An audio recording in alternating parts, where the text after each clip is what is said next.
খুলছি, খালি একটু খুলছি, খোলার পরে দেখি যে আঙ্কেল ওখানে বসে নিজ হয়ে দেখতেছে। আমি তো তখনই একবারে ভয়ে হয়ে গেছে, আমার হাত পা কাঁপতেছে, আমি এখন কি করবো, কাকে ডাক দিব।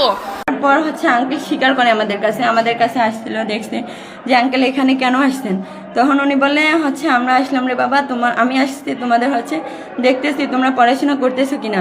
আমি তখন ওনাকে কোশ্চেন করি যে আঙ্কেল আপনি এটা মেয়েদের ম্যাচ, আপনি মেয়েদের ম্যাচে কেন 12টার সময় আসবেন? ম্যাচ মালিক আপনি হন আর যাই হোক, তাতে আমাদের যায় আসে না, আপনার এখানে কোনো ম্যাচে আসার অধিকার নাই।